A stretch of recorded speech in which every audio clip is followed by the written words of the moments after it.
Mystic Path to Cosmic Power by Vernon Howard. Chapter 2. Wake Up to a World of Wonder. British novelist H.G. Wells was an explorer in the psychic world. An outcome of his search was the novel In the Days of the Comet. This story has an interesting parallel to the fascinating subject of this chapter. The novel tells of a world torn by warfare, intrigue, and treachery. In other words, a world much like our own. One day, a mysterious comet approaches to hover over the Earth.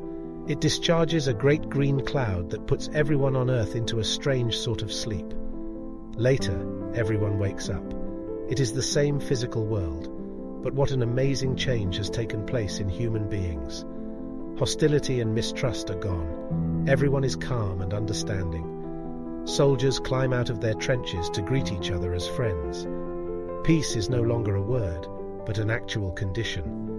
Awakened humanity realizes something previously unseen. Their wickedness was an outcome of their human hypnosis. They saw that their previous platitudes, so noble and high-sounding at the time, were thin masquerades for selfish ambition. But all that had vanished. Now they see things as they really are. It is a glad and new world of wonder and happiness like this. This life, this abiding, enduring peace that never fails, this serene power and unhurried conquest, inward conquest over ourselves, outward conquest over the world, is meant to be ours. It is a life that is freed from strain and anxiety and hurry, for something of the cosmic patience of God becomes ours. The strange case of hypnotized humanity. Man is hypnotized. His entire life is one great nightmare, which he takes for reality. One of his handy sleeping pills is his blithe assumption that he is not asleep, that he is a perfectly conscious human being. In spite of the repeated disasters occurring in his nightmare, he still insists he is awake. He goes through life like a sleepwalker, bumping into one painful object after another, but never letting the shock wake him up. This is what the mystics have been trying to get over to humanity for centuries. Let the pride of man be stilled. He thinks he is free, but he is not. François Fenelon. Man is in a peculiar kind of psychic sleep, which he fails to recognize, so he casually brushes it aside as having nothing to do with his life. Spiritual literature abounds with references to this unconscious slumber. Awake thou that sleepest. Ephesians 5:4. Remember, this was said to people running governments, doing business, raising families. These very people so busy in the material world are told they must wake up to a new sense of life. We must not assume that we are spiritually awake. This is of utmost importance. We have already seen that one of the smoothest tricks of the false self is to deceive us into thinking that our present state, even when filled with charitable activities, is a conscious one. No, we must proceed with the idea that we are presently hypnotized. It helps to understand that this is a different kind of psychic slumber, which we don't recognize as yet. Another great help is to see that alertness in exterior affairs has no connection with psychic awareness. Exterior abilities are on the mental plane. Psychic skill is on a higher spiritual level. This explains why a genius in politics, or science, or business can be utterly lost in his private life. You know, Mr. Howard, for a long time I've wondered what is wrong with myself and other people. The idea of a hypnotized humanity makes perfect sense. Why else would millions of people march off to senseless war? I hope we can continue with this subject next week. I want to know more. Don't be concerned if it is not clear to you just now. This merely indicates that you have not, as yet, escaped far enough to detect the difference between sleeping and awakened states. You see, a person in psychic slumber cannot possibly see what is meant by wakefulness until he actually wakes up. Suppose you are deeply asleep in your bed tonight. Would you hear someone who quietly informed you that you are asleep? No, I see what you mean. To use another example, we are like canaries in a cage who have no idea of the open sky. But what a difference! Awakening is the most different event a human being can experience. How to wake up to a world of wonder. If a sleepwalker wants to stop bumping into things, what must he do? Wake up. That's all. Just wake up.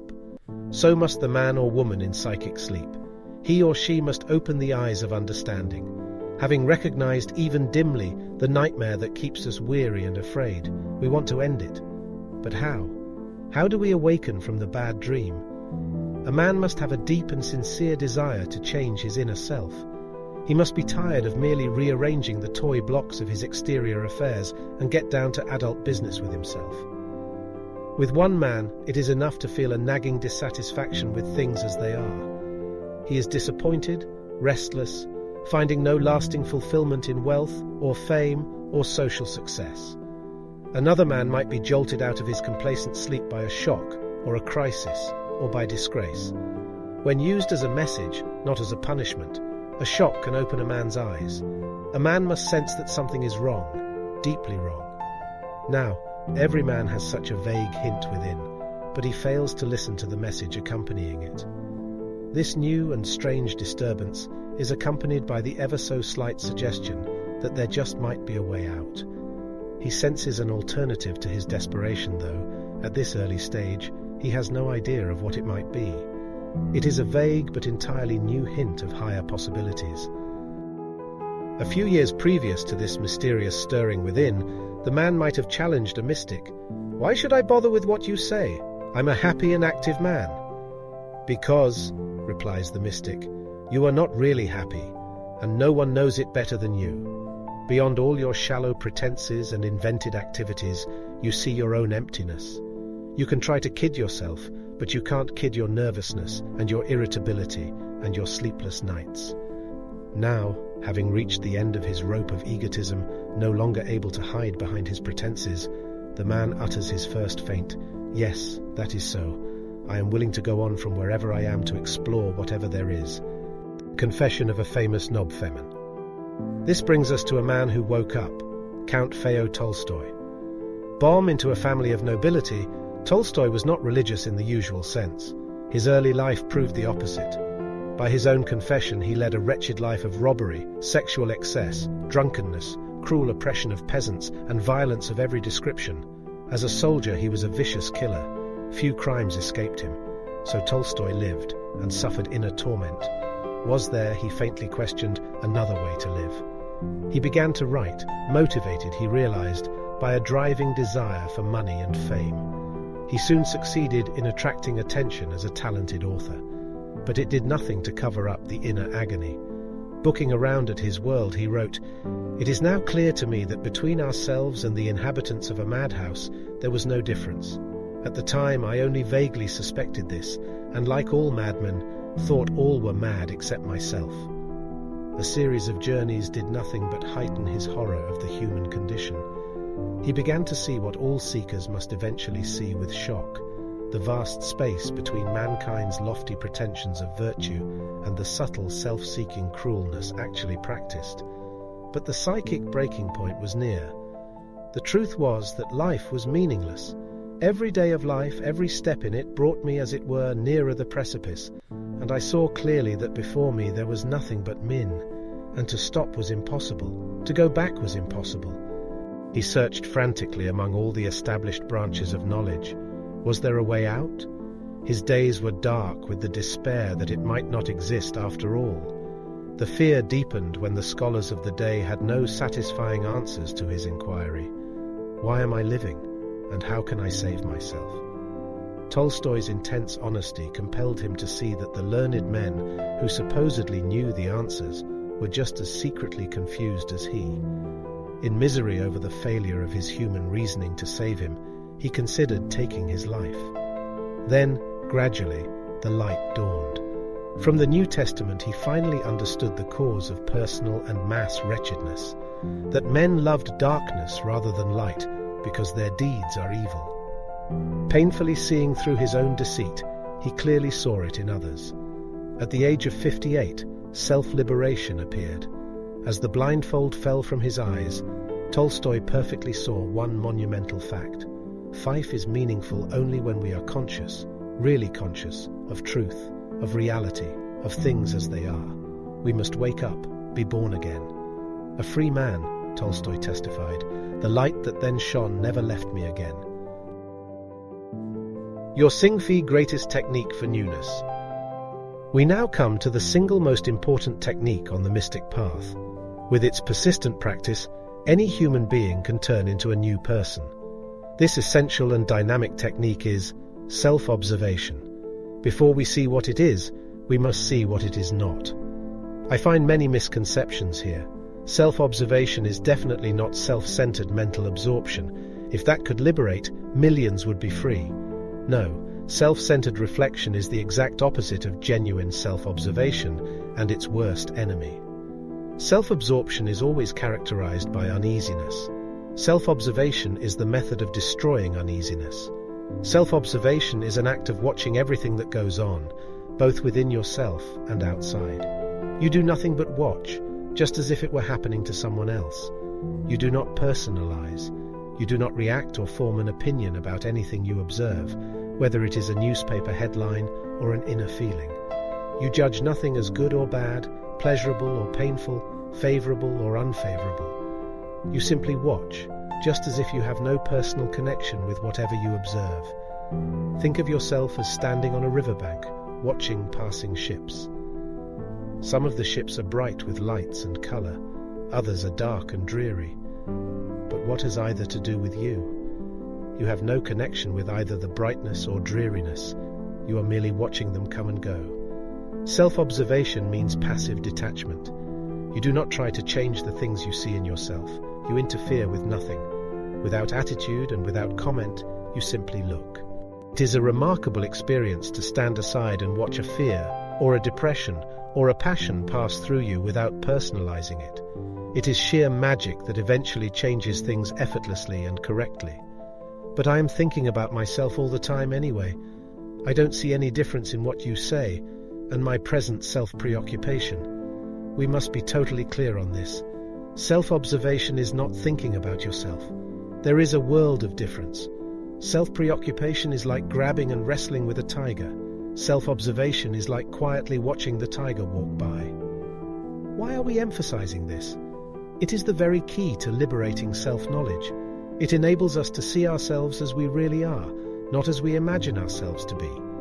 Upon that realistic foundation, we build a new self. And great news, when we are different, things are different. P.D. Ouspensky quotes his teacher George Gurdjieff. Self-observation brings man to the realization of the necessity for self-change. And in observing himself, a man notices that self-observation itself brings about certain changes in his inner processes. He begins to understand that self-observation is an instrument of self-change, a means of awakening. By observing himself, he throws, as it were, a ray of light onto his inner processes which have hitherto worked in complete darkness. And under the influence of this light, the processes themselves begin to change. Try this remarkable experiment. When a prisoner of war plans an escape, what does he do? He observes the condition he is in. He becomes acquainted with the fencing, the schedule of the guards, and so on. Upon that intelligent information, he plans a successful escape. That is also our purpose. Successful escape from the prison of psychic sleep. Try it right now. Look up from this book. Shake your head to break your present mental state and look around. Simply notice where you are. Don't just notice the room. See also that you are in that room. Think, well, I'm here. When done correctly, it gives you an entirely new sense of yourself. Do you see the difference in your thinking as you now look around the room and the state you were in a moment ago while absorbed in the book? Notice this. While absorbed in your reading, vow did not exist to yourself. There was reading, but no conscious awareness that you were reading. But now, upon detachment from your concentrated reading, you are conscious of your own existence in the room. What a tremendous secret you have here. We want to become self-aware human beings. This happens when we seek in the right place. You men, why do you look without for that which is within you? Meister Eckhart. Awareness of the inner man is, as all mystics proclaim, the kingdom of heaven within. It is the truth itself. Awareness and happiness are exactly the same thing. Impartial self-observation is the gate to a new sense of self. It breaks through into the dawn. It is as if a savage from a remote jungle was taken to a merry-go-round at night and set upon one of the horses. He feels himself carried around and around, but has no idea of what he is doing or where he is going. He cringes at the surrounding shadows that seem to threaten him every time around. But as the light dawns, he understands. He sees the shadows as trees that in reality were never a threat. He realizes that not only is he now safe, but always was. He has only become aware of his security. As the technique is practiced, we are bound to be a bit disturbed at what we see. We find we are not who we thought we were. We notice negativities we were perfectly sure were not within us. But we should not mind the disturbance. We should not turn away. We can take it. The new insight does not make us worse, as we might assume, but better. Why are we healthier than before? Because we have exposed to the light the very negativities that kept us unconscious prisoners.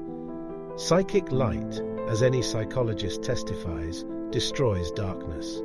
Dwelling in the light, there is no occasion at all for stumbling, for all things are discovered in the light. That is the testimony of George Fox, the enlightened founder of the Society of Friends. Nothing is more valuable to the prisoner who wants to escape than honest self-observation. So write down, memorize, and work with this key. Impartial self-observation leads to self-awakening, which leads to self-liberty. What the new awakening does for you. 1. Fresh health.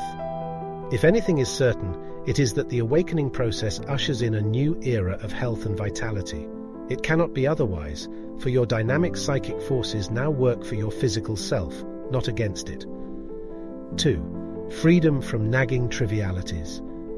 You experience great relief from unimportant things. You see that your life itself is much too vital for concern over being rich or poor, famous or unknown, fat or thin, popular or ignored, handsome or plain. They become as colorless pebbles surrounding a sparkling diamond. 3. Lasting elation. Can you think of anything more permanently elating than to know that you are on the right road at last? 4. Loneliness vanishes. Why are most people lonely, even when surrounded by a crowd? Because their sense of security is attached to its noise and excitement, which sooner or later fades away.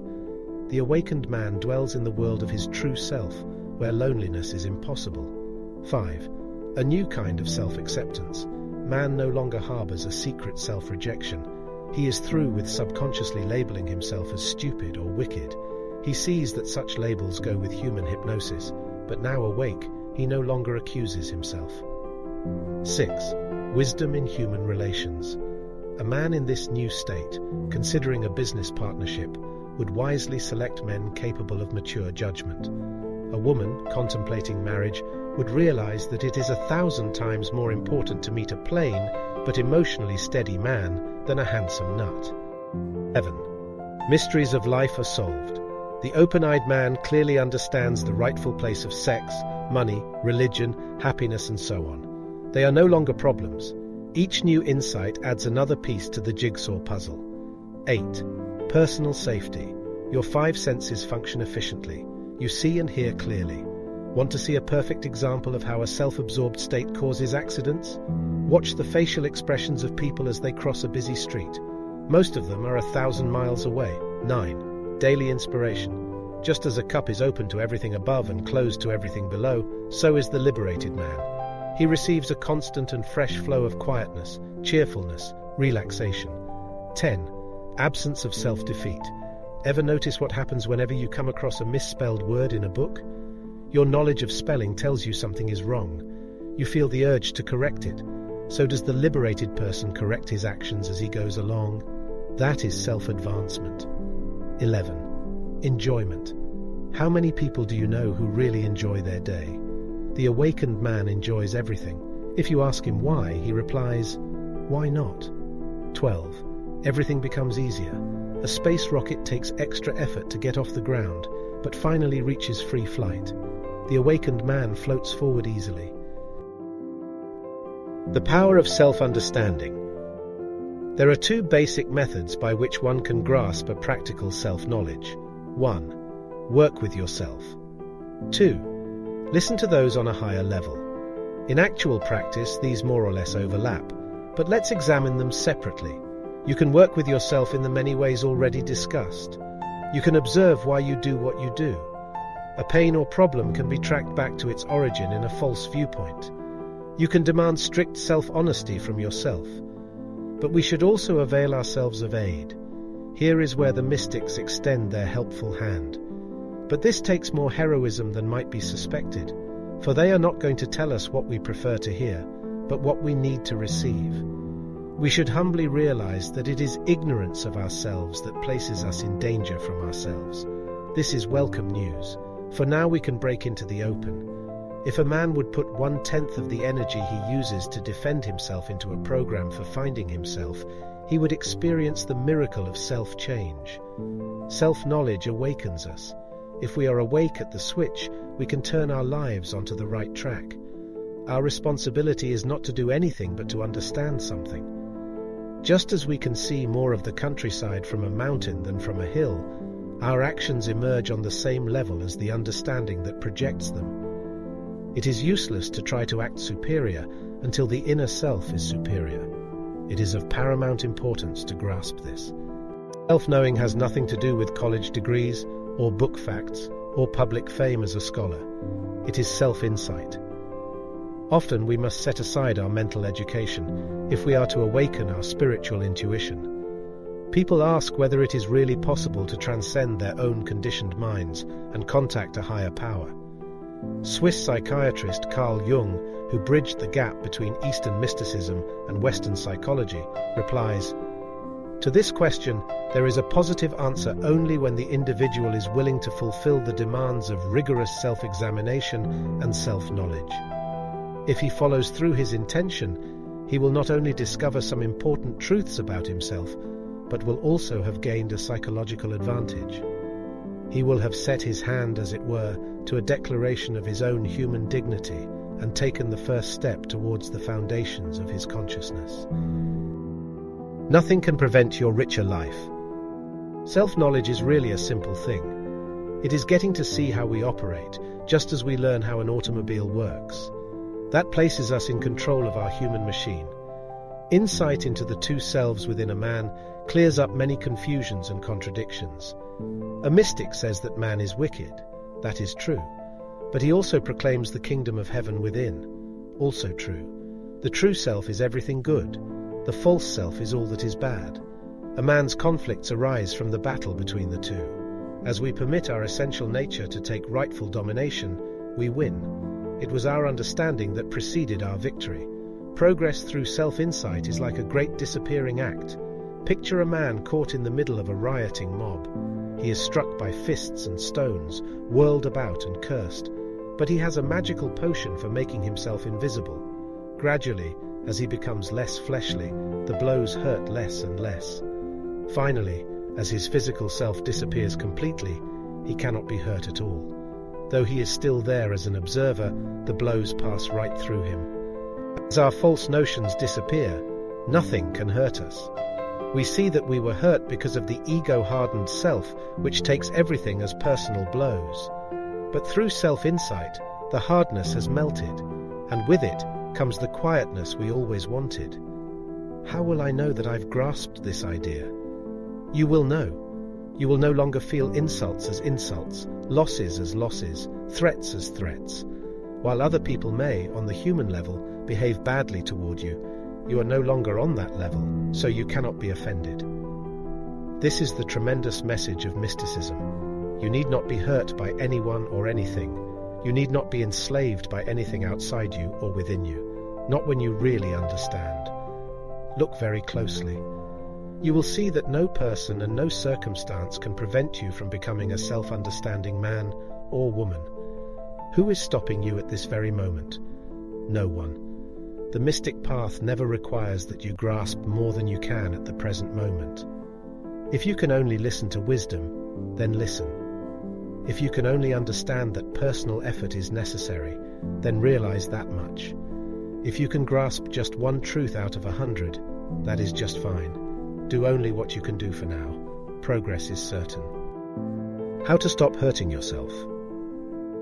Many people will not believe it when told how severely they hurt themselves by lack of self-understanding. They still wrongly think that harm originates from outside rather than from its actual origin within. Take negative reactions. Who is painfully negative when rain ruins the picnic, the rain or the reaction? Who gets hurt when someone breaks his promise to us, the broken promise or the person taking it with resentment? It is as simple as this. We cannot cling to our negative emotions without paying the price. Can we be at peace at the same time that we feel frustrated? No. Can we enjoy ourselves while harboring dejection? Impossible. It is one or the other. Suppose a man worked with this enlightening fact until he saw it clearly. He would at once drop his preference for negativity. He would see how it robs him of the very happiness he wants. I know the harm in anger, but can't seem to do anything about it. You can understand it. Anger flares up whenever something disturbs a pretentious picture we have of ourselves. The man who sees himself as being important will resent anything suggesting the opposite. If you don't try to be important, you cannot be disturbed. If you don't want to be an Indian chief, you are indifferent when someone takes your grand feathers. The awakened man no longer commits crimes against himself, such as psychosomatic illness and a sense of shame. Shame is a crime against the self? Certainly. The born-again man sees too clearly into his psychic self to fall victim to that folly. Not that he denies any harmful acts he may have committed against himself or against others, but he now sees why he acted like that. He was under the spell of his false self, whose very nature is harmful. Suppose a decent and sensible man is hypnotized by an evil magician and told that he is a fool. So he acts like one. But the next day he snaps the spell. Should he feel ashamed? No. That would indicate that he still falsely identifies himself as a fool, which he is not. No. He sees that his foolish behavior sprang from a false sense of identity. He doesn't condemn his past behavior. He understands it, which is quite another thing. His essential decency, which he always had, now commands him. The freedom of the cosmic sense is supreme. It absolves a man from his former self and makes future slavery impossible. Richard Morris Bucker in Cosmic Consciousness. Mysticism's declaration of independence can be summarized in just 2 words. Wake up. Basic principles that help you. 1. Mankind lives under a peculiar kind of hypnosis, which he fails to recognize. 2. We can wake up to an entirely new world of wonder. 3. Count Leo Tolstoy is a good example showing how a man or woman can awaken to a new life of happiness. 4. Your single greatest technique for life transformation is impartial self-observation. Use it. 5. Self-observation is a quiet watchfulness of all that happens inside and outside yourself, without attitude or judgment toward what you see. 6. By clearly seeing what we are like, we change ourselves into what we like. 7. Do not be disturbed at any negativities uncovered by self-observation. Your honest insight destroys them. 8. Remember all the rich rewards given to the awakened man. 9. Work for more and more self-understanding. It is a power beyond imagination. 10. Wake up.